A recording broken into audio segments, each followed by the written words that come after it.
Good afternoon, everybody. Thank you for joining us today for the official release of our annual budget book, one of my favorite times of the year. For those of you who don't know me, my name is Steve Wojtek, Advanced CTE's Federal Policy Advisor. And this year, it has also been an honor to serve as the President of the Committee for Education Funding, or CEF. I'm also joined today up here on our screen by CEF's Executive Director, Sarah Abernathy, and CEF Associate Jamie Panaritas, as well as CEF Treasurer Nicole Fuller from the National Center for Learning Disabilities, as well as past CEF President Emily Crawford from Vectis, DC. CEF is the nation's oldest and largest education coalition, representing over 110 organizations in our community. Our budget book is an enormous undertaking we as a coalition do each year to highlight the many critical education programs we collectively work on in support, from early education programs like Head Start to core investments in K-12 education like ESSA Title I, all the way through our nation's post-secondary and career preparation investments like Pell Grants, institutional aid programs, and much, much more. The budget book is a perfect distillation of our coalition's work, which is in support of federal education investments throughout the entire educational continuum. So each of these budget book sections and portions of this resource would not be possible without the deep expertise of our many coalition members who contribute each year to making this book happen. And while the creation of this book is truly a team effort, I would be remiss if I did not give a particular shout out to Myrna Mandlitz for her invaluable contributions this year and in many past years over the years in helping bring this resource to life today. And so before I turn things over to Sarah, I also want to acknowledge the current moment facing the education community. Education funding is under attack in both big and small ways right now, from $7 billion in withheld funding that was only recently released by the administration to the prospect of new clawbacks potentially in the near-term horizon.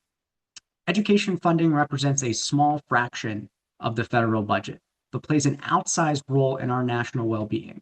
These are investments in the American people and our nation's longer-term health. In this moment, it's critical that we stand united in making the case for robust, sustained, and growing federal investments in education, because every dollar matters, and the stakes for learners in our nation's future could not be higher. And with that, I'm going to turn things over to Sarah to talk a bit about our ongoing advocacy as a coalition and what we're looking ahead to in the months ahead. So Sarah, mic is yours. Thanks. Thank you. I promise I will only take a couple minutes because I want to get to our panelists who are the people you are here to hear from. Jamie, if you could put up the slides. Thanks. I have only a couple. Wanted to talk a little bit about what a budget is. And it's often thought of numbers on a table, which is true, but what matters is what those numbers mean to people. In this case, the president's education budget for the coming year would hurt students, teachers and staff, families and communities, and will result in less access to high quality education services for students of all ages.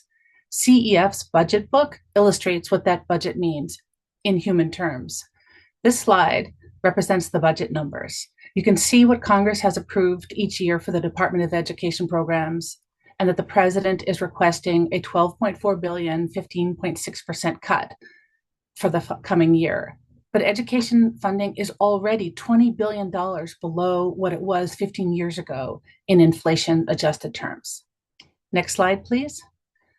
The good news is that Congress is not obligated to pass the president's budget, and this slide illustrates the point. The yellow, red, and green bars show how much each president's budget proposed to increase or cut education funding over the prior year's level. And in most years, Congress did not increase as much as requested or cut as much as requested, as shown by the blue bars. I hope the same will be true for fiscal year 26, when President Trump has requested the largest cut ever. Next slide, please. Panelists today will talk about what the federal funding accomplishes, the needs that exist for more funding, and what is happening now, even though Congress essentially froze funding for the current year at the last year's level, but the administration is not releasing all of that funding. Also, what could happen if education funding is cut the way the president requested. that deep funding cut does not reflect what the American public wants. Poll after poll show that voters want more education funding, not less, and that they support having a cabinet level education department to protect students and oversee funding. My final slide comes next. CEF has lots of information on our website and on social media where we post at Ed Funding about funding and ways for people to share their advocacy with Congress. This briefing is really well timed because tomorrow the Senate Appropriations Committee is releasing and debating its fiscal year 26 appropriations bill for the Department of Education, HHS, and Labor. We will share information about that bill as soon as it's available. You can take the slides down now, Jamie, and I'll turn it over to CEF's past president, Emily Crawford from Vectis DC, to introduce our panelists, and we'll take audience questions after all of them have spoken. Emily?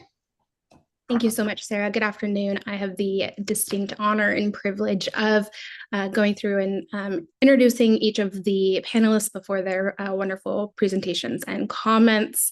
As someone who did work on the ground in schools before coming to DC, this is one of my favorite parts of CEF is getting to hear from these folks on the ground. So without further ado, Dr. Walter B. Gonsolin is the superintendent of Jefferson County Schools in Birmingham, Alabama, and was chosen as the 2025 National Superintendent of the Year by AASA, the School Superintendents Association, the first superintendent from Alabama to earn the award. His is the second largest school district in Alabama, serving over 34,000 students in 57 different schools. Under his leadership since November 2019, Jefferson County Schools developed high school signature academies, a model that led to a 357% increase in the number of students that earned industry credentials. College and career readiness rates have steadily increased during Superintendent Gonsolin's tenure, as have the number of scholarships offered to seniors. The district now also funds dual enrollment classes for all students, making higher education more accessible. Superintendent Gonsolin has been an educator for over 30 years, working as an elementary school teacher, an assistant principal of a middle school, a principal, an assistant director of a career and technology center, and an assistant professor. He holds 2 bachelor degrees from the University of Southwestern Louisiana, a master's degree in education from Southern University, and a PhD in curriculum and instruction from Mississippi State University. Without further ado, I will hand it over to Superintendent Gonsolin.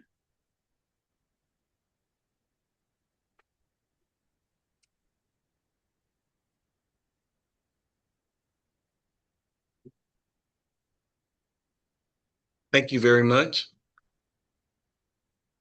Good afternoon, everyone. It's indeed a pleasure for me to be able to speak on behalf of the importance of federal funding for our district and also across the nation. Just to give you a little bit about information about our district, Jefferson County School District is the second largest school district in the state of Alabama. We have 58 schools, 13 feeder patterns, 22 cities and towns, which means we represent 22 different mayors and 22 different city council groups. And I'm always asked, how do you serve that many group of people? And we just say one at a time so that we make sure that we can meet those needs. Our number of students, 34,230 students, faculty and staff, approximately 4,500, with a total budget of $529,469. And the percentage of federal dollars is approximately 10%, which equals to about $52,946,956. Federal funding is absolutely integral to providing a high quality education to our students, and it also the broader economy. For example, if we were to lose our federal funding was cut, the loss of jobs through staff hired with federal funds, which may result in fewer class offerings, dual enrollment opportunities for students, we would have to cut those opportunities, and families would have to pay for those courses. Reduction in PD opportunities and a decreased number of credentials being offered, which would impact our workforce in our particular community. And in particular, how that impacts us, Jefferson County prides itself on developing a workforce for the Jefferson County community. And so we look at high demand, high wage areas, and we involve our children in programs that they can get these credentials. For example, one of them is called the White Coat Ceremony. And we recognized years ago that there was a shortage in patient care technicians. And so we implemented, using federal programs, we implemented programs that would get children the credentials. The class of 2025 had 152 students earn their white coats and after credentialing as a patient care technician or pharmacy technician. These children, when they would exit high school, they're not qualified to earning jobs that make about $40,000, $50,000, $60,000 a year straight out of high school. That was a 28% increase from the class of 2024. These are potential employees for high demand jobs in Jefferson County. We also are one of our partners, Academy of Craft Training, where 34 this past May, 34 Jeff Co-ed students, seniors landed job offers from various industries. There are several different federal programs. So I'll just kind of touch a little bit on how those things impact, the cuts would impact Jefferson County. Title I, we employ, Title I impacts about 23,000 students in Jeff Co-ed. Additional personnel to include 120 teachers, 12 counselors, and 9 assistant principals.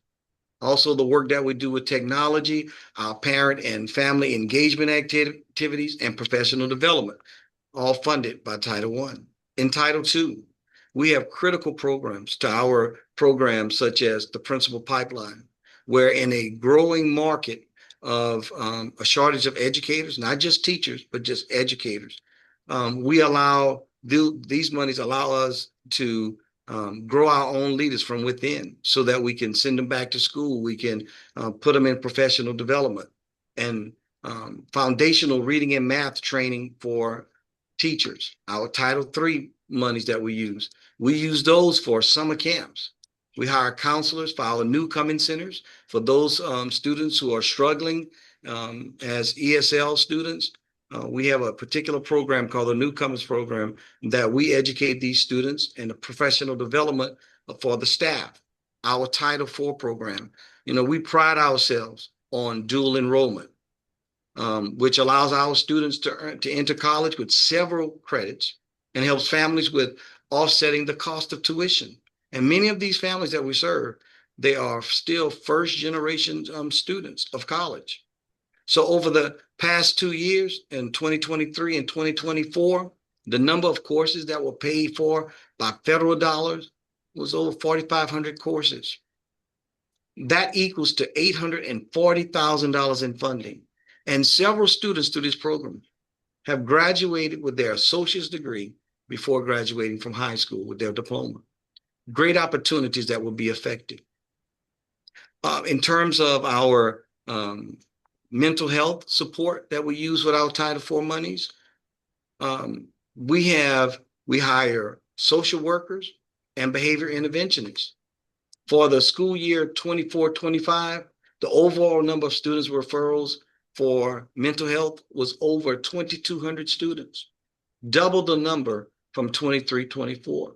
These are some of our most vulnerable children at vulnerable times that need these particular services. And oftentimes, sad to say, there are things that occur that the presence of these social workers that they're more critical than other times. For example, in 2025 spring semester, just one semester alone, we had 5 student deaths and 2 teacher deaths. And so we needed these social workers so that they could help our children cope with these different things.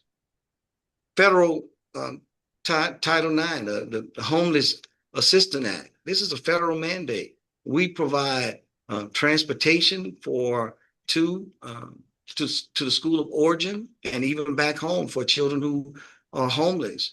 Fund class fees, field trips, and provide instructional materials. And this is a federal mandate that we have to do.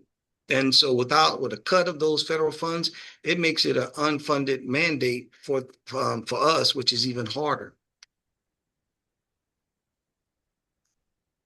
This year marks the 50th anniversary of the Individuals with Disabilities Education Act, or IDEA as is known. The landmark legislation included the promise of covering 40% of the costs associated with ensuring students with disabilities are provided equitable access to education. 50 years later, and 50 years later, and Congress has still not fulfilled its promise and fully funded this program. Without sustained and increased investment in this critical program, schools are left to cover the cost and cut other essential services to make up for it. For example, Jefferson County special education costs are escalating rapidly. Last year, expenditures reached over $52 million, and we project an 11% increase this year, pushing costs to approximately $57.5 million. With federal funds, while federal funds provide some assistance, 49 million of these growing costs were covered by state and local funds, significantly impacting our ability to invest in other vital programs that prepare our students for success. It is essential that we continue to receive federal funds for special education to offset the rising costs, and we drastically need a boost in those federal dollars to continue to meet the growing needs of our students. I think, as stated earlier, the president's budget proposal for fiscal year 2026 includes an increase of IDEA Part B, which districts rely on, about $677 million. However, this funding increase just comes from the consolidation of other IDEA programs and does not guarantee that district will receive this increase. Congress must increase funding for IDEA Part B without taking critical resources away from other programs. Additionally, the fiscal year 26 budget proposal level funds Title I and cuts about $6.5 billion from K-12 education, further consolidation of 18 programs, and complete elimination of critical programs like Title I-C and Title I-III. Federal cuts would have a catastrophic impact on our district and districts like ours across the country. People will lose their jobs, local economies will be hit hard, and our children will lose services. As an education leader, I am very familiar with the difficult challenges you face when allocating limited fiscal resources. But as Congress navigates this fiscal year 2026 appropriation process, they must protect investments in K-12 education. These resources are essential to support our work in closing achievement gaps and getting every student prepared to leave school ready to succeed in whatever pathway they choose. This concludes my presentation at this time. And so I think at this time we will take questions. I think we're going to hold questions till the end. So attendees, please write your questions down, and I'm going to introduce our next speaker, Amy Cox. She is the Director of Career Readiness and Workforce Partnerships at the New York State Education Department, overseeing the Office of Career and Technical Education. She works with a wide array of stakeholders to support career and technical education at all levels throughout the state. Prior to this position, Director Cox's work at the department included post-secondary grant programs for the teacher preparation programs and the New York State P-TECH program. She has a wide range of experiences in secondary, post-secondary, and adult education settings, and she has a master's degree in English Language Arts Teacher Education from the University at Albany. So Director Cox, I'll hand it over to you for your presentation. Thank you, Emily, and thank you, Dr. Gonsolin. I'm going to echo a lot of sentiments, but I'm so grateful for the opportunity to talk about career and technical education, primarily focused in my work with the Perkins funding. But I think it's important to level set everyone's understanding of what career and technical education is and what it isn't.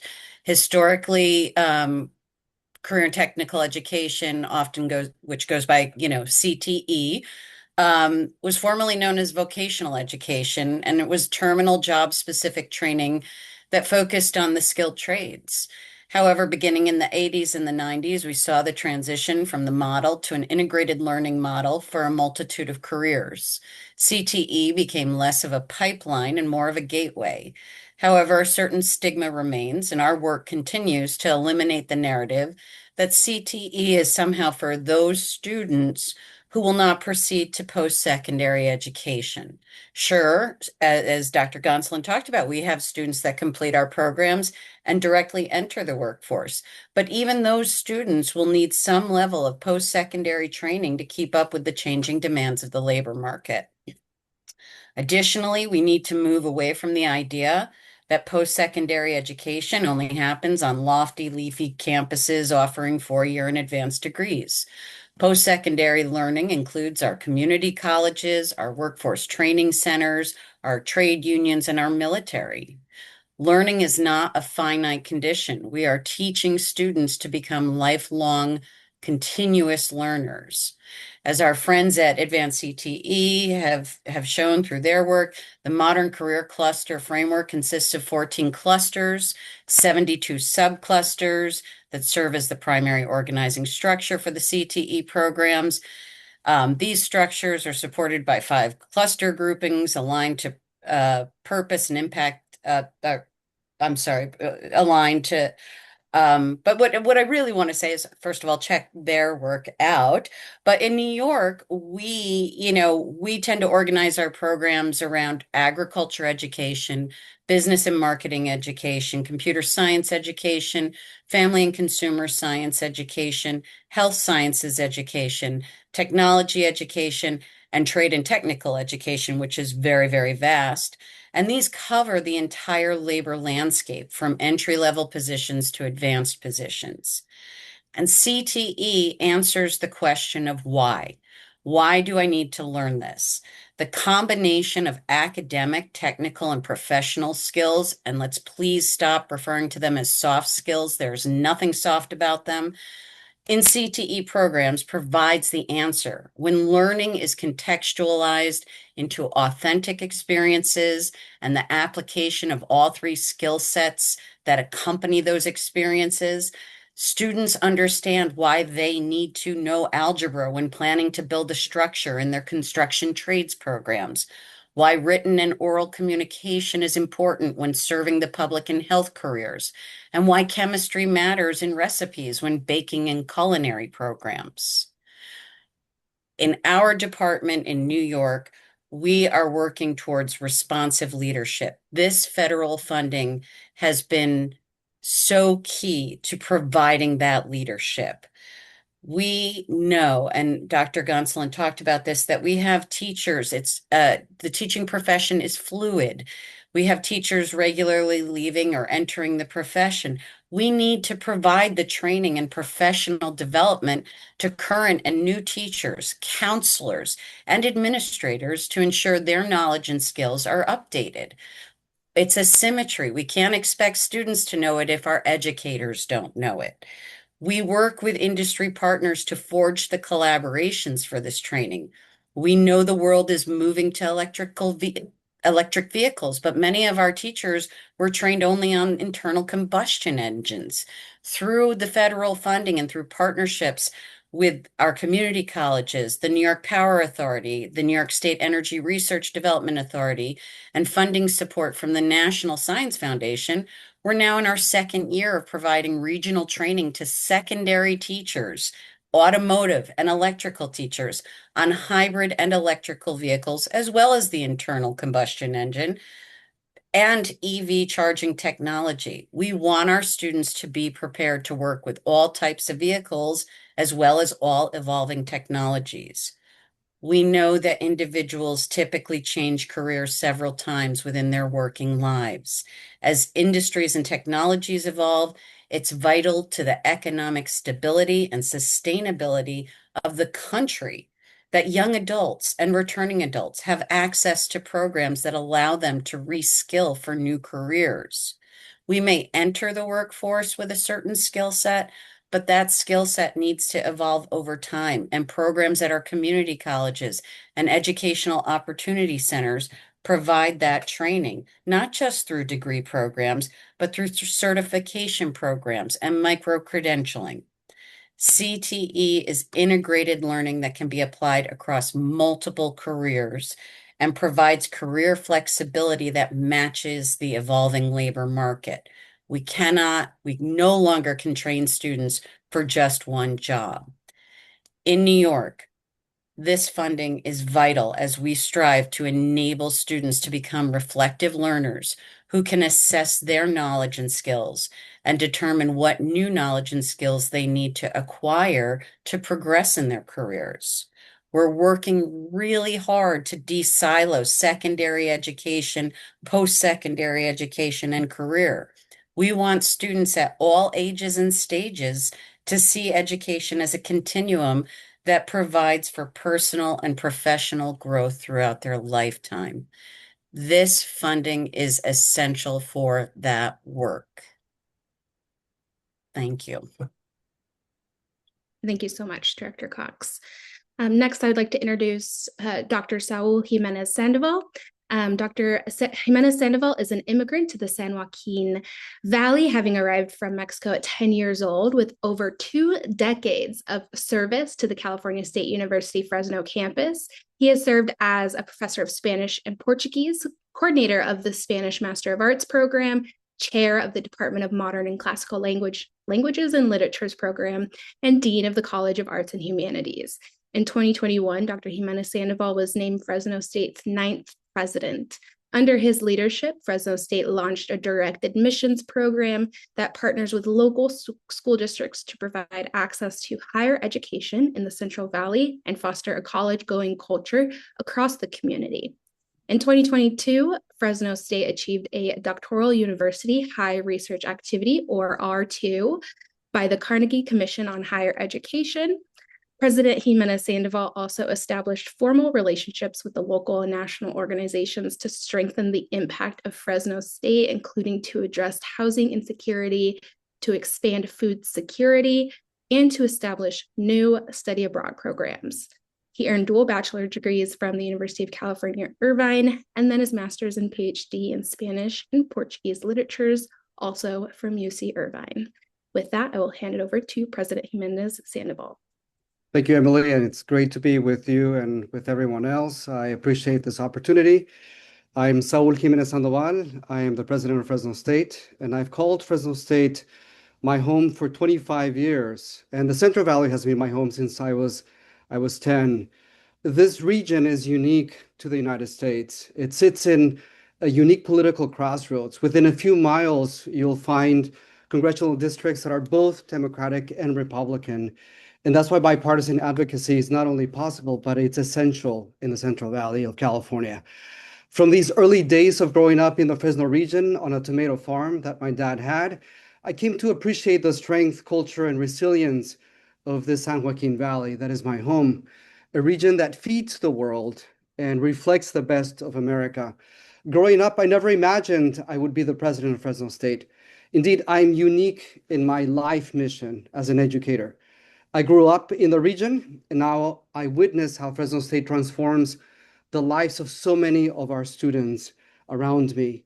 So for me and for so many of our CSU and Fresno State students, education became the door of opportunity. A college education allows the individual to give the best of themselves to strengthen our economy and our society collectively. Indeed, public education gave me opportunity and direction, and I see how it does that with my students and the CSU students on a daily basis. This is the power of higher education, not just to open doors, but to build bridges between generations and between aspiration and indeed achievement. This is the story that resonates across 22 campuses that embody the California State University, with almost 500,000 students and with 130,000 degrees awarded each year. We see over and over the dreams of our students turn into reality. They become professionals that uphold the economy and society of California and indeed the United States. So now, as president of Fresno State, the university I've probably served for more than 25 years, like I said, I see this transformative power of a state university education every day. Our Fresno State and CSU students are intelligent, they're driven, they're full of promise. At Fresno State, 2/3 of them are first in their families to go to college. Imagine what that degree does to the entire family. And nearly 80% come from the central San Joaquin Valley, and 80% stay in the region after graduation. Who else has these statistics in the country? That's what I want to know. Hence, the impact of Fresno State and its impact on the individual and on the economy, more than anything, it's direct and it's impactful. Fresno State is unique in that it is the only comprehensive university in the Central Valley region. The economy of the entire region, therefore, depends on Fresno State to produce its champions. It's the engineers, it's the teachers, it's the nurses that uplift the valley's economy. Indeed, Fresno State is the third largest producer of teachers in the state of California, and approximately 75% of all teachers in the region are Fresno State graduates. So why is California Central Valley important to our region? This is an easy answer for me. We in the San Joaquin Valley produce 25% of all the food in the US. We grow it right here in the valley. Hence, we are fundamental to food security, which leads to national security. And Fresno State is at the foreground of ag research. We graduate ag professionals who are all in the service of our country. In healthcare, the region couldn't survive without us. Just as an example, 90% of our nursing graduates stay in the region after graduating because they answer the call in rural hospitals and community clinics that desperately need them. I see future engineers, scientists, and law enforcement officers. I have 1,500 criminology students training with us each year. I see our future workforce, its leaders, its hope in my students, in the students of the CSU. In terms of Pell Grants to work study, the impact is not abstract to us. It is direct. It is similarly direct. What happens when a student has work study? Let me tell you, it's income for food, yes. It's income for housing, absolutely. But more than anything, it's a direct connection to the ecosystem of our universities, which helps them belong and it helps them graduate on time and therefore contribute to the economy and lead in our communities at a much impactful way. And these graduates are fundamental to the success not only of the Central Valley, but of so many other communities within California and the US as well. Our 130 graduates do not just exclusively stay in California, they impact the entire nation. Indeed, Fresno State, a regional public university, it's the greatest engine for the economy and society of the Central Valley. And I could say the same thing about the CSU. It is the greatest engine for California, which is the fourth largest economy in the world. At Fresno State, we educate 24,000 students each year. We graduate 6,000 students annually, and we contribute nearly $1 billion to our region's economy. You can see how important the state university is to the Central Valley. And this is not just about preserving funding. It's about protecting the American dream. It's about making sure that when a young boy from a small farming community dares to imagine something more, that the doors remain open and the lights stay on. This is why I'm here, and this is why it all matters to me in a very fundamental way. So let me explain to you just a little bit of the impact and conclude my remarks. The president's budget request includes deep cuts to federal student aid programs and proposes eliminating TRIO, a critical college access and completion program that is so important to our communities. If enacted, these cuts would place tremendous financial pressure on more than half of the students at Fresno State and the CSU. The robust graduate numbers the CSU has These 130,000 graduates each year that power the economy of California and the US will be greatly impacted. Here's what the proposed budget would mean for Fresno State specifically. 13,500 Pell Grant students would see a 25% cut to their grants. Maximum Pell recipients would lose $1,685. Their grants going from $7,395 to $5,710. This would be a tremendous economic hit to our students, and it would set us back 10 years in terms of our Pell amount at Fresno State and in the system as well. And this would mean for Fresno State a loss of $16.6 million for our students, for our economy, for our society directly. This would be the first time in the CSU history that our very affordable tuition would not be fully covered by the Pell Grant. So that's the Pell Grant. Let's talk about federal work study opportunities. These would shrink 80% from 238 students to 48 students based on an anticipated loss of about $1 million to students. All 9 TRIO programs that build a bridge to the university for these first generation students would end and would over 3,000 high school and college students would lose critical support. These cuts would reverberate across the CSU system. Let me tell you just a little bit about that. 212,000 Pell Grant students would lose approximately $235 million in the CSU system.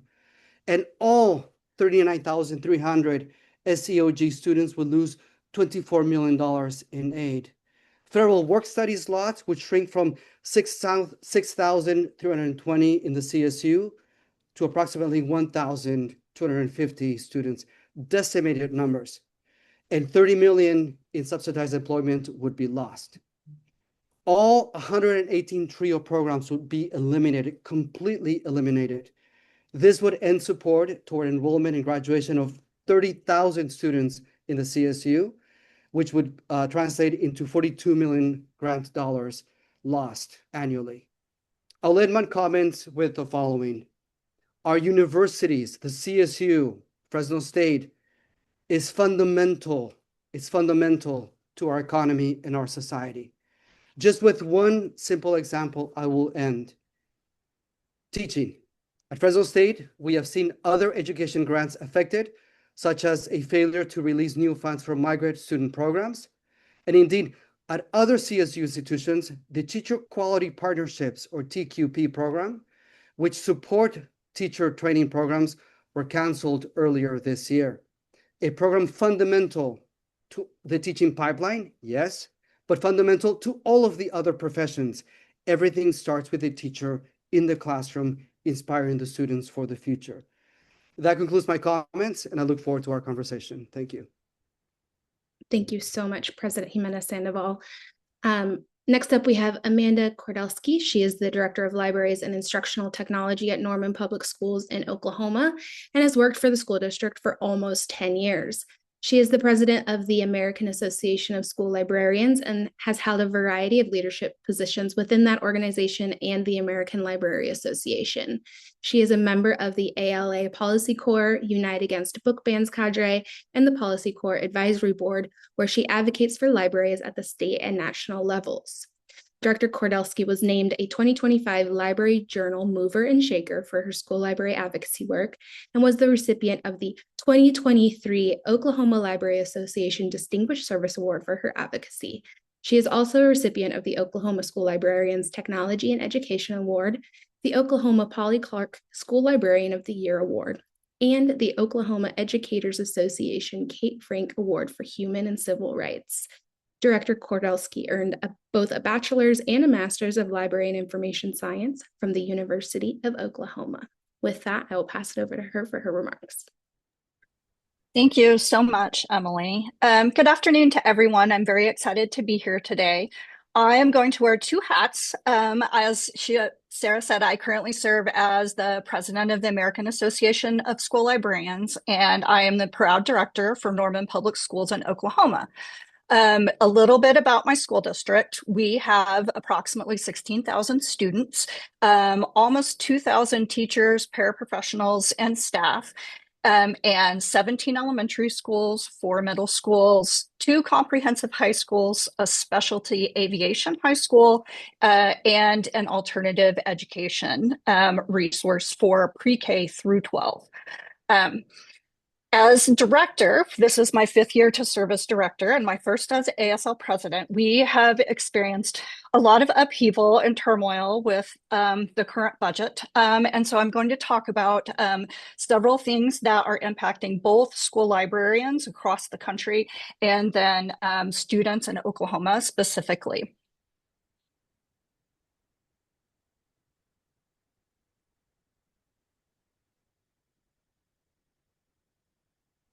So in my district, we have over 60 languages spoken this past year. And instead of turning on access for each of those languages, I would have to do deep cuts in languages for speakers of languages other than English and Spanish. And we would have to reduce access to many Spanish resources as well. So I'm going to also talk about some tutoring programs in a minute, but the way that Oklahoma runs our LSTA funds through our Oklahoma Department of Libraries, federal funding is administered through LSTA, and it delivers really an exceptional value to Oklahoma taxpayers. The current model was established under the Museum and Library Services Act and allows the state of Oklahoma to direct fund to meet the unique needs of individual communities. And while our Department of Libraries does not directly impact schools, LSTA funds do, and they provide access to our statewide databases. By bidding once at the state level on behalf of all Oklahomans, we achieved 98.6% savings, which saves taxpayers over $38 million annually. In the last yearly reporting period, Oklahoma's used these resources over 87 million times to complete homework assignments, increase workforce skills, and research health information. Without LSTA funds administered by the state, most rural schools and libraries could not afford access to these resources. According to our State Department of Libraries, Oklahoma schools can expect to pay out of pocket an additional $24 million to sustain the same database access we currently enjoy today. The dramatic cuts to both education and IMLS closes doors and windows for job opportunities for our K-12 and adult learners. When our learners lose the ability to access information and learn how to research, our graduates are no longer college or career ready and lack the essential skills for an upwardly mobile career path that industry professionals tell us they need to flourish in this digital age. In my own district, I've had to hit pause on our specialty databases that support our gifted and advanced placement students and additional resources for EL learners. Additionally, we rely on many, many databases our public libraries have been able to purchase because of access through LSTA to the statewide databases. The loss of these databases will prove to be catastrophic for our highest and most vulnerable learners. Our higher poverty kids, our homeless children, our English language learners, and our special education students. Already in my district, while we have been told that our Title 25, Title II money is forthcoming, we have still not received it. And so we did not replace many teachers this year who retired or left the teaching profession altogether, and still have, even though school starts on August the 13th, many different jobs that still have not posted as we await to find out the final funding. The severe teacher shortage in Oklahoma has reached a critical mass with many, many, many emergency certified teachers who do not have any teaching experience or training. And the loss of Title II funds is that critical, absolutely critical teacher preparation. Over the last 5 years, we have worked very hard to teach our newly emergency certified teachers great teaching strategies and how to be an effective classroom teacher. But all of those resources would fall by the wayside if we were not able to use Title II funds. Many districts have worked together to share effective strategies for training emergency certified teachers. But with the loss of Title II funds, we are anticipating our attrition numbers to start to climb up again as we lose more and more early career teachers who leave the profession for lack of support, training, and resources. Those are the three things most commonly cited when our teachers decide to quit being teachers and move into a different industry. And it's not the kids. It is all of the resources. They don't feel that they adequately have the staffing and the resources possible to be able to support their students in the best way possible. The loss of these teaching positions will result in significantly larger class sizes, fewer resources, and teachers stretched even thinner than they already are. Prior to allocating many of our Title II funds as stipends to encourage veteran teachers to become mentor teachers, we just asked teachers we did not have funding to pay them for their mentorship, and we did not have enough teachers to be mentor teachers. So with the loss of the Title II money, those teachers I would expect would have to go get another second job in order to make up the loss of that money from their mentorship program. But mostly we're losing all of this incredible and institutional knowledge of our master teachers because they are tired and they just can't fight anymore. Yesterday, I had the opportunity to visit one of our collaborative public libraries, the Noble Public Library in Cleveland County, and I was able to visit with Congressman Tom Cole, who has always been a huge supporter of public education and libraries, to highlight some of the incredible programs run by public libraries and the collaborative programs run between school and public libraries to reach all learners. At the Noble Public Library, I learned that with the lots of statewide databases, many wellness, financial literacy, and adult education programs are now at risk for elimination due to lack of funds. Yesterday, I learned that 37 adults have successfully graduated from the online high school offered through public libraries. You must be 24 to be eligible for this, and this incredible program has seen an explosion in the last several years of people going back and using the public library and using those databases in order to have workforce development and increase their earning power as they go throughout their lives. A similar impact for workforce development, our career pathways in my district currently include access to training, test prep, and learning that connects directly to both career tech and to higher ed. All learners will not be prepared to enter the workforce or higher ed. My last year in the classroom was 2019-2020, and I just want to share a really quick story of how all of these things roll together. I had a fantastic library kiddo whose name was Marcus, and he was at risk for dropout. He did not enjoy school. He really struggled in many of his classes, but some of the things that he absolutely loved to do were in the library connected to our technology. So Marcus became a very accomplished 3D printer and also podcaster. And he began to utilize the public library's databases through our partnership with them to find a career that he felt like really fit him best. With the loss of those things, Marcus would not be a makeup artist now who is working very steadily on film and television in Oklahoma, and would not have saw the ability in himself to do something because he never felt like school was just really for him. So these are my kids that come to the library, and when we defund libraries and education, we're defunding literacy and opportunity. Hold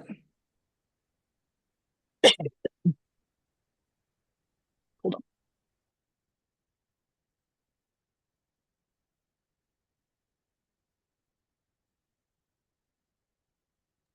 I am so sorry about that, Emily.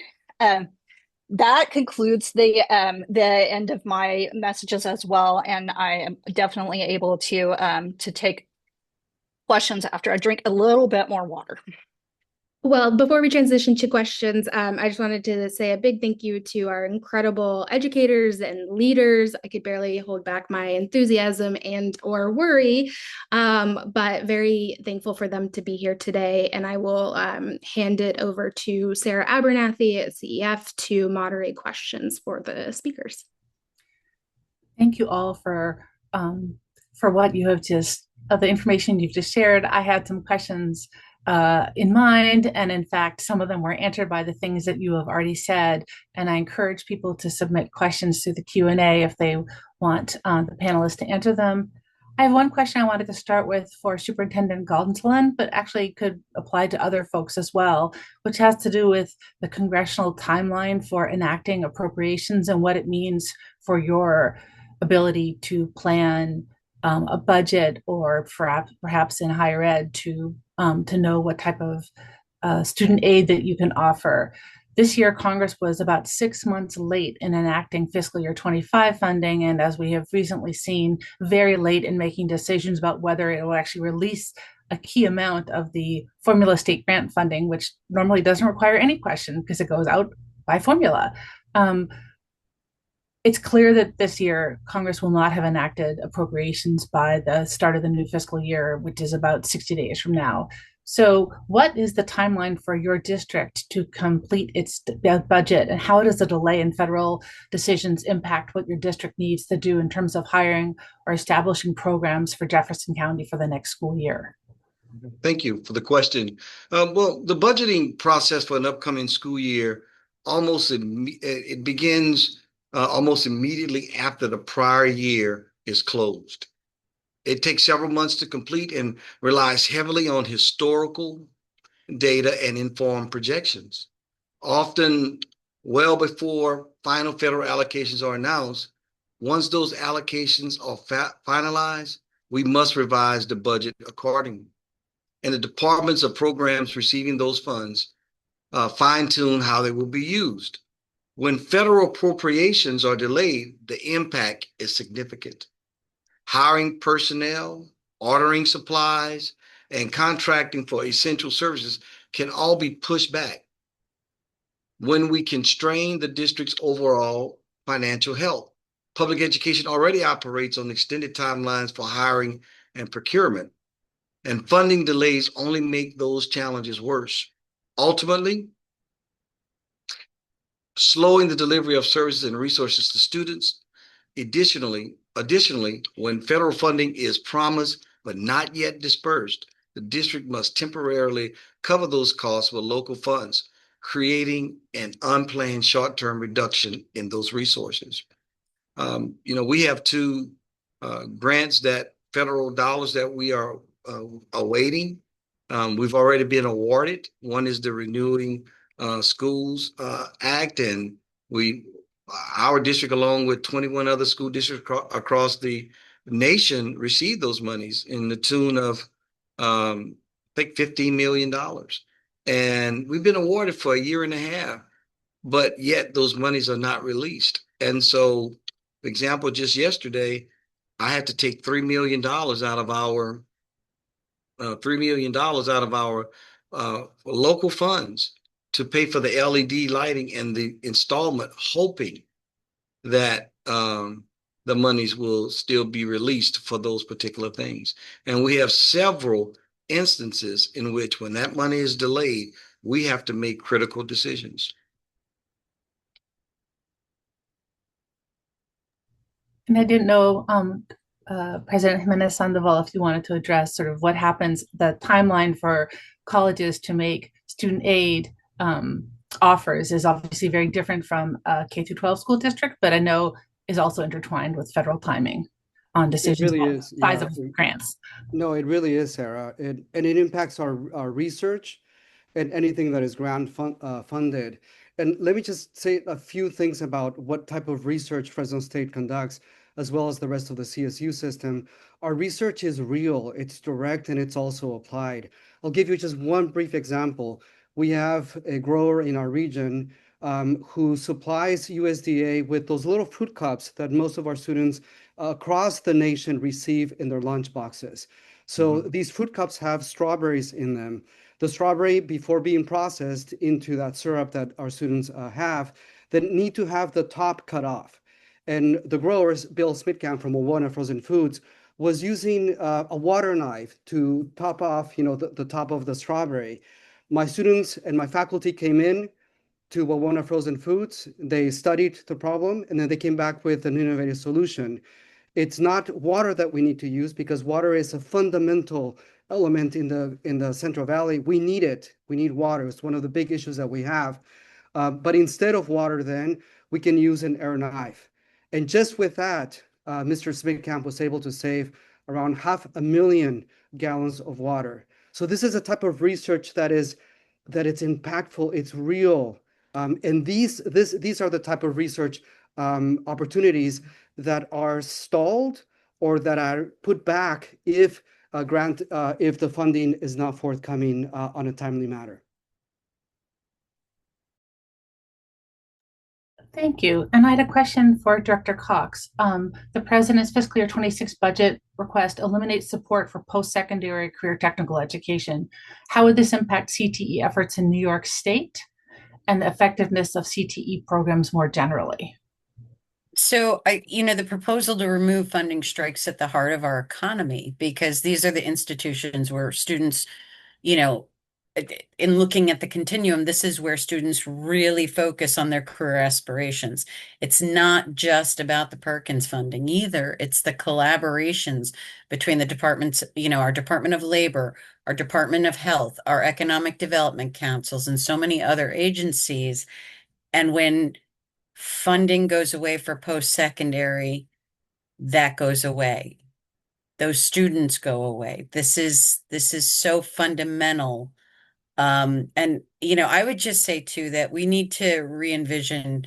We talk about education spending and it really, no one bats an eye when we talk about large investments in industry. You think the tech industry and how much investors put into, development. Our students are the foundation for every industry at the secondary level, at the post-secondary level, at the adult level. And that is the greatest investment we can make.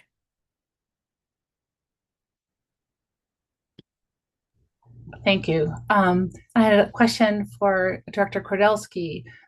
I know that you work in a public school library, but curious overall about public libraries that serve a large population of students and adults who might not have other places to get access to, for instance, adult education, the internet, help with applications for jobs and other services. In addition to cutting down on resources, what are the key services that would be lost if support for libraries is cut? And for those who aren't as familiar, the Institute for Museum and Library Service, IMLS, is one of the agencies that this administration has said it was defunding, and it has not requested any funding for this coming fiscal year. A great question. In my district, we have an incredible partnership with our public library and often push out adult education materials to our parents and staff members through the resources that our public library purchases with LSTA funds. We would expect to see a reduction in different language books, in other language resources, much fewer databases, which in turn impacts school databases because I do not have the local funds on my own to purchase a lot of off databases that really fit not the entire population, but a small group. And they really need those resources, but we have a partnership with our public library and the public library funds those. So I would look at losing a lot of access to information. One of the things I am most concerned about is our statewide database for an incredible tutoring program that also provides resources for FAFSA and how to fill up the FAFSA. And if anyone has ever filled that out, they know it is very, very confusing. Starting last year, that is a graduation requirement. To graduate from a public high school in Oklahoma, you have to fill out and successfully complete a FAFSA. And with our reduction in counselors and librarians and resources, and a reduction in public librarians, that ability to help those learners, whether they are my K-12 or an adult learner that needs to learn how to fill those things out, those would go away. We have used a lot of the online tutoring and EL resources that are available through my public library. And if the public library has to buy the statewide databases, then unfortunately those would go away. We also have a really great wellness program. Oklahoma is one of the least healthiest states in the country, and our public libraries have really worked hard on wellness materials and grants from the federal government to understand how to eat healthy, how to cook healthy. They offer cooking classes. I was even able to take several of my high-risk groups of kids to the public library last year for some cooking classes and how to grow your own food. They have gardening classes. All of those things really connect directly back to me because those are programs that my students are impacted by, whether they are getting to attend it at a public library or their parents are attending at a public library, that results in healthier choices for their families. So we are seeing lots of things on hold while we wait to find out about funding. Personally, I will say we are working. I had an IMLS grant. I was working on an IMLS grant with a colleague her research is focused on digital and media literacy and how to teach that to our youngest learners. And with the rapid development of AI, we have realized that this is a really, really crucial area that we need to be able to expand our education in. And that grant was closed about halfway through the grant process. It was called ACT, and it's a great program. But yeah, all of those financial literacy programs that we go to the public library so our kids learn how to balance a checkbook and what interest is. Those are things that our public library offered through IMLS that we were able to take advantage of. So even though they weren't happening in our school, they were still happening with our students. Thank you. And here's a question that was posed by the audience, and it's fairly general, could be answered by several of you, but can you speak to how universities and K-12 schools or school districts interact with the Department of Education regarding federal funding? So don't know if you want to address sort of how funding flows or technical assistance or any other aspect of that. I can address from New York's point of view, and for Perkins, that money, the money flows from the federal government to the state agency. We are the recipient, and then that money we in turn award that money to our subrecipients, which is our school districts and our BOCES, which are career technical centers. But that, we are the agency that makes sure, that we're responsible for accountability and ensuring proper use of funding. And one of the big advantages of Perkins 5 was the focus on data.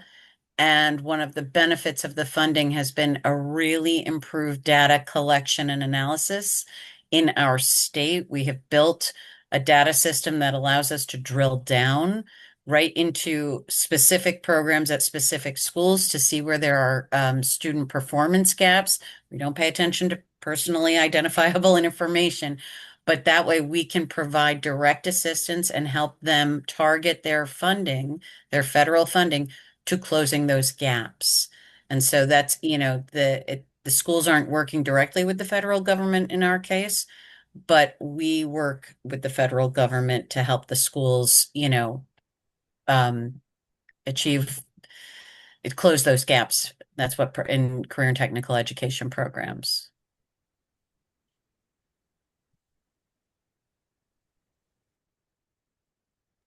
Did anybody else want to answer that? If not, I have some other questions as well.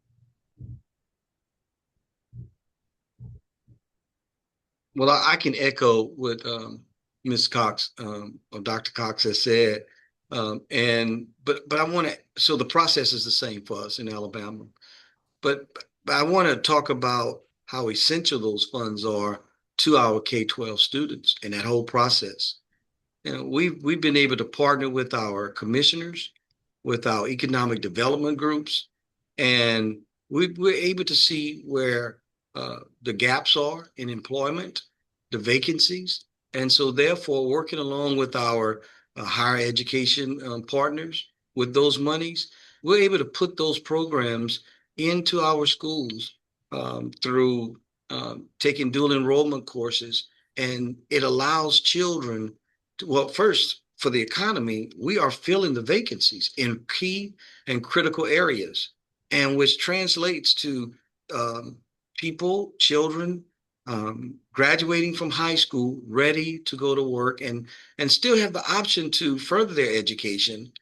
But when they go to work, the amount of money that they can earn, it really puts them on a trajectory that helps them to take care of their families. It's very critical in every area of nursing, areas of welding, plumbing. It's just so many different areas that's key to our community. That's interesting. Someone in the audience has submitted a question that sort of is a follow-up to that, which is like, how does your school district decide which technical programs to offer and to cultivate? It sounds like you sort of look at data about where there are vacancies in the Yes. communities. Yes, that's part of it.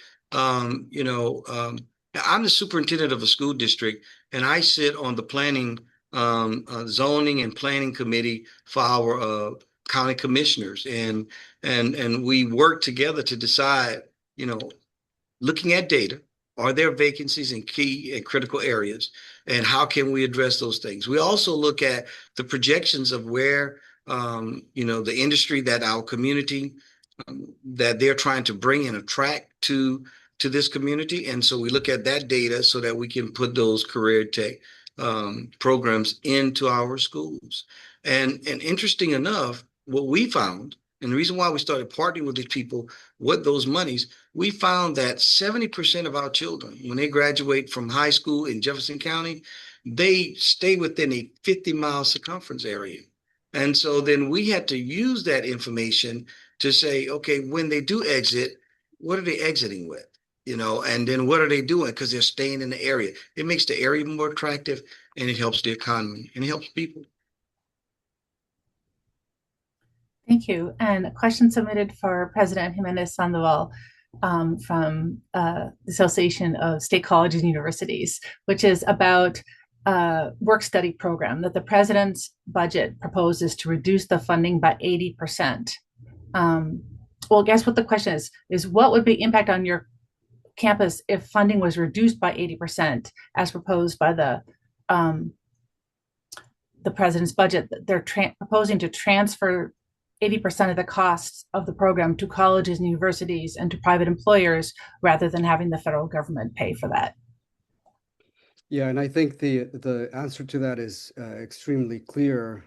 It would be detrimental to our students. I spoke a little bit about it in my introductory remarks, in that work study is very special because it provides our students the possibility to effectively earn money to pay the rent and to have food on the table. That's the practical side of things. But on the emotional side of things, on the academic side of things, it allows our students to go to work at the university, connect with the university on a much higher level, and feel like they belong to the institution at a much earlier level. I speak about this transformation of the student. The freshman comes, everything is new. The sophomore begins to sometimes think, where am I? Is this really for me? They make it through. The junior then says, I belong at Fresno State. The senior comes along, and all of a sudden they say, I belong at Fresno State. And right when they graduate, they say, Fresno State belongs to me. I'm part of that ecosystem. I'm part of that tradition, that legacy.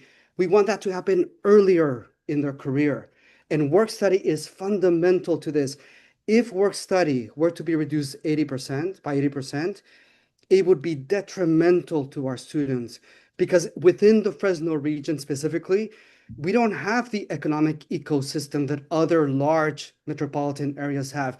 Fresno State is the lifeblood for these individuals who are wanting to finish their degree on time.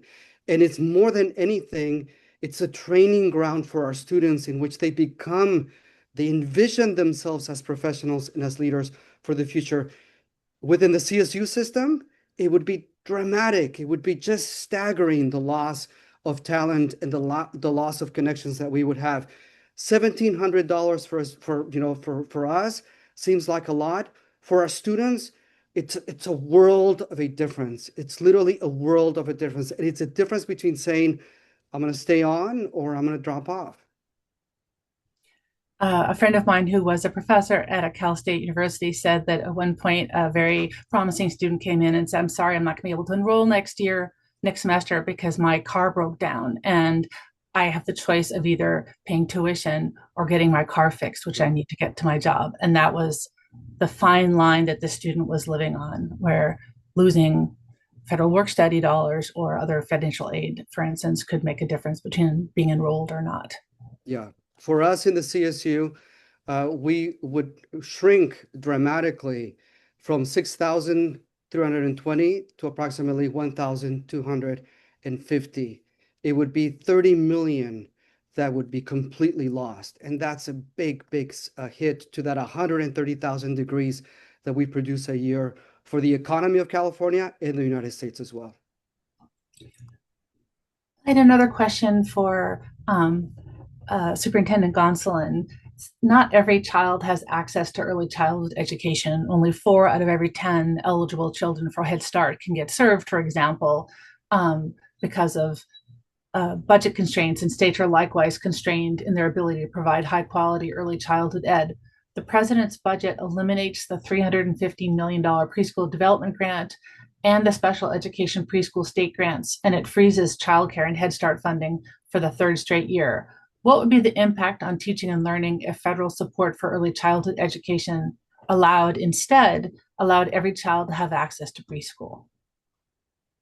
The data is clear that, especially in Jefferson County, that when children go to experience a quality early education program, then in grades, kindergarten, first, second, and most essential, 3rd grade, these children are outperforming and more likely to be reading and learning on grade level. We do know that if a child is not reading on grade level by the 3rd grade, the chances of that child dropping out of school increases. And so what we found in our district, and we use federal dollars as well as state and local dollars to ensure that our children who are eligible can take advantage of the pre-K program. We find that those children who actually attend pre-K, they're outperforming their peers who do not attend. And so if it's eliminated, if it's held back, those cuts would be detrimental to the education of those children. And it would always create a situation where school districts, especially those who are serving children who are living in poverty, that they're always trying to play catch up, as opposed to having children prepared and ready to begin school. Thank you. And I had a question for Director Cox, and then I think I'll close with a question to all of you. But Director Cox, the administration's budget request proposes to level fund, to freeze funding for Perkins Career Technical Education state grants for the 3rd consecutive year, despite significant rhetorical support for these programs and pathways. What could New York do with more resources for CTE if Congress were to approve them this year? So I mentioned earlier that one of the big undertakings since the implementation of Perkins 5 is data in our state. You can't target funds to the students who need them most if you can't identify those students. It is a statewide project. It is a statewide project at all levels.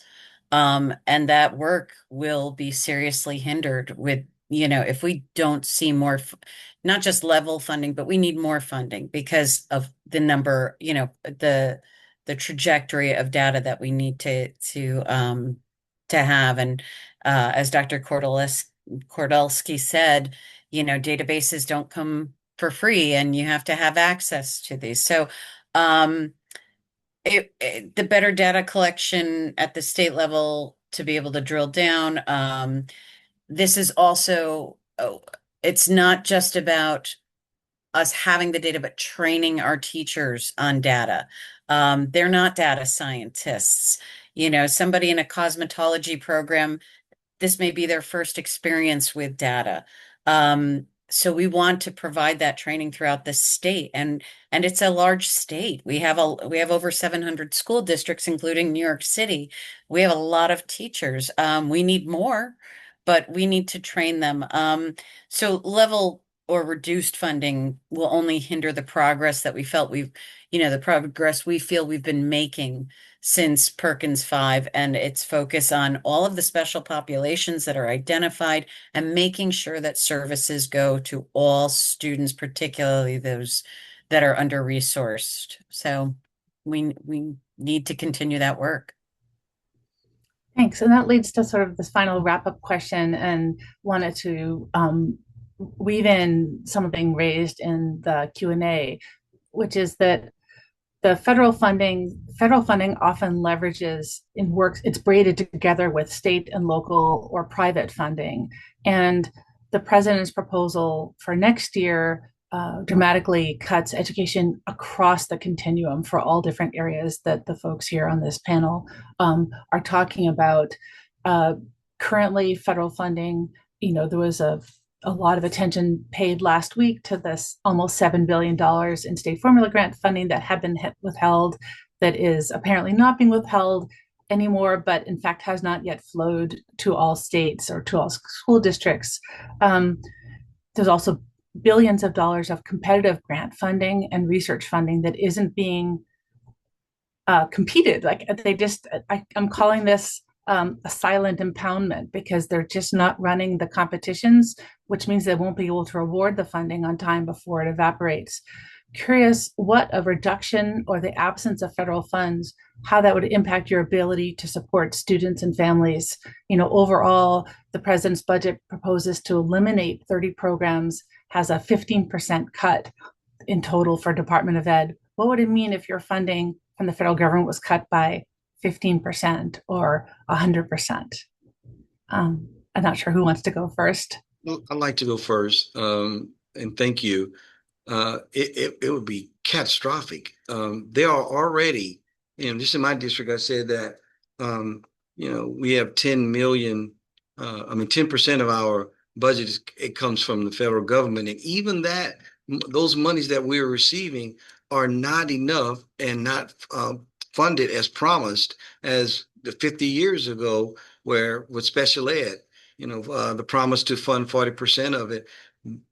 We still have a shortfall of that, but yet our special ed population and things that we have to deal with as a school district, that's continuing to grow, where our local monies, our state monies are being taken up for that. So those children, providing a quality education for those children who are our children that are in most need, and you cut that even further, then now we even have a greater challenge to educate those children.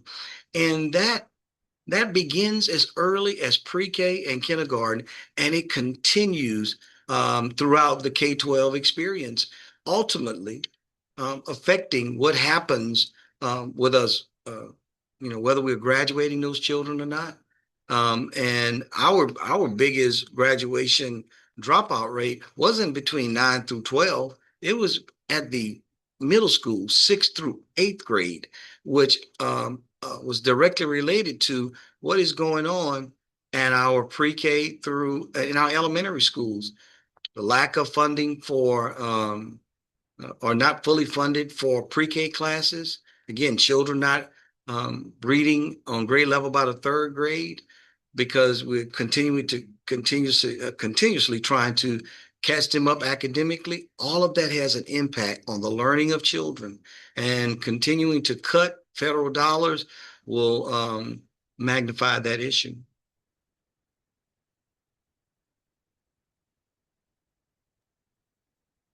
Sarah, I can go next because I'm going to echo almost everything that Dr. Gonsalon just said, that it would be a catastrophic loss for us. Over the summer, we have worked on prioritizing resources and finances and making sure that we are stretching our dollars as far as we can possibly make them go. But the reality is that if we lose this much funding, we would have to begin to purchase just for the middle and those high achieving kids that need to be challenged and need extras.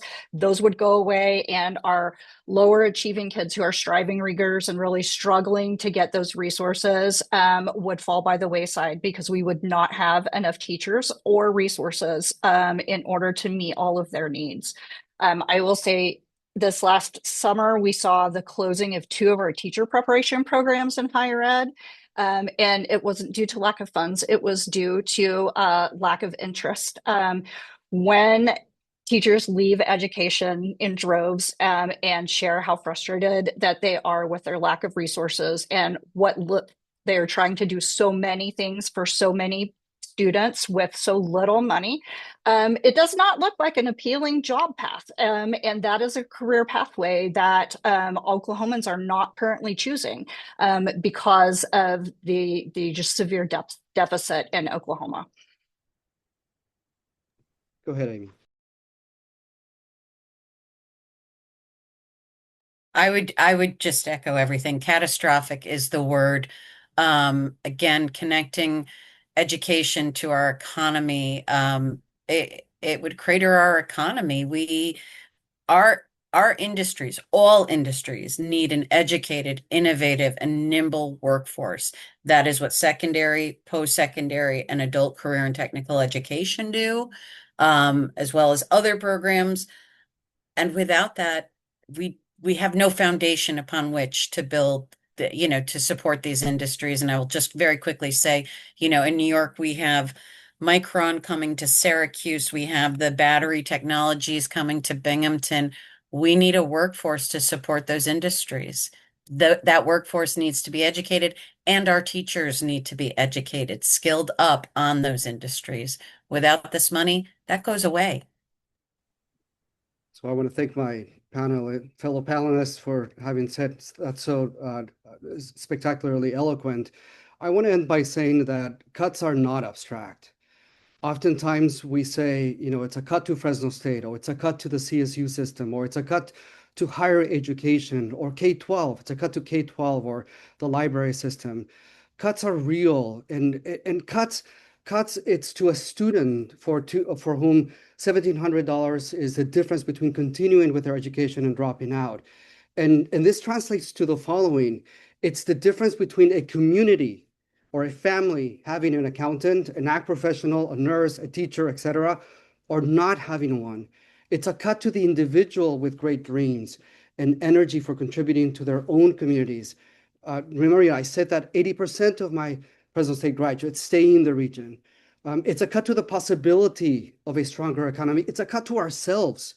We at the State University, specifically in the CSU, we grow our own professionals for our own communities. Our students stay in the region after graduating. So what will happen if the 130,000 graduates of the CSU are cut in half? To the economy, specifically to the economy, to the society.